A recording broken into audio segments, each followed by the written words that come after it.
जैव या बायोटिक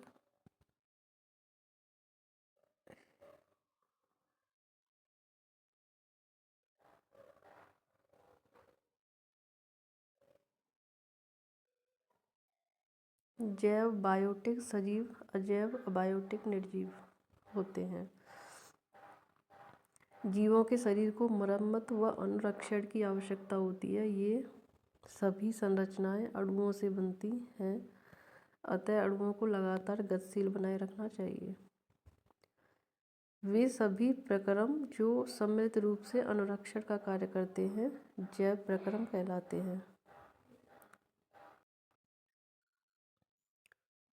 जो कार्बोहाइड्रेट तुरंत प्रयुक्त नहीं होते उन्हें मंड के रूप में संचित किया जाता है। हमारे द्वारा खाए भोजन से व्युत्पन्न ऊर्जा का कुछ भाग हमारे शरीर में ग्लाइकोजन के रूप में संचित होता है।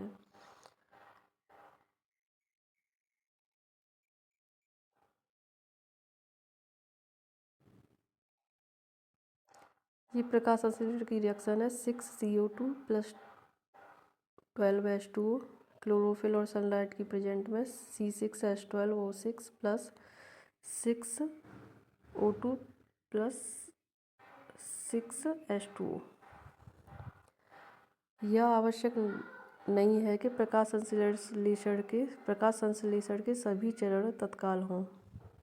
जैसे मरुद्भिद पौधे रात्रि में CO2 लेते हैं और एक मध्यस्थ उत्पाद बनाते हैं।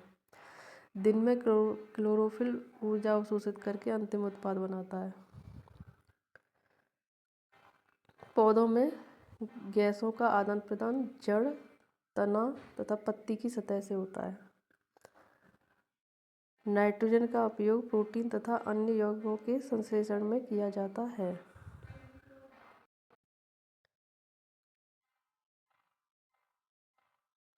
नाइट्रोजन का उपयोग प्रोटीन तथा अन्य यौगिकों के संश्लेषण में किया जाता है। पैरामीशियम एक कोशिकीय निश्चित आकार की सेल्स का जीव है। ये भोजन एक विशिष्ट स्थान से ग्रहण करता है, यहाँ तक पक्षवात की गति द्वारा पहुँचता है जो पूरी तरह से लगे होते हैं।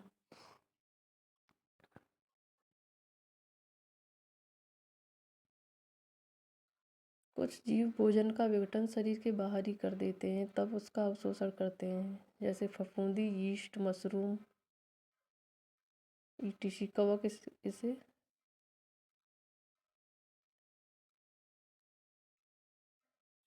कवक इसका उदाहरण है। कुछ जीव पौधों एवं जंतुओं को बिना मारे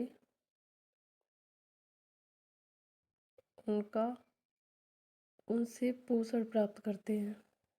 अमरबेल, किलनी, जूं, लीच, फीताकृमि ETC। अमीबा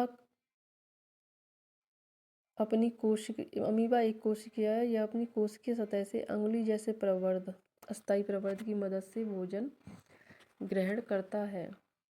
लार के एंजाइम को एमिलेस कहते हैं। अमाशय में पाचन कार्य अमाशय भित्ति में उपस्थित जठर ग्रंथियों के द्वारा संपन्न होते हैं। ये HCl प्रोटीन पाचक एंजाइम पेप्सिन तथा श्लेष्मा का स्रावण करते हैं। क्षुद्रांत यानी छोटी आंत कार्बोहाइड्रेट, प्रोटीन तथा वसा के पूर्ण पाचन का स्थल है। इसके लिए यह यकृत एवं अग्नाशय से स्रावण प्राप्त करती है। अमाशय से आने वाला भोजन अम्लीय है, जबकि अग्नाशयिक एंजाइमों की क्रिया के लिए उसे क्षारीय बनाया जाता है। यकृत से स्रावित पित्तरस इसे क्षारीय बनाता है।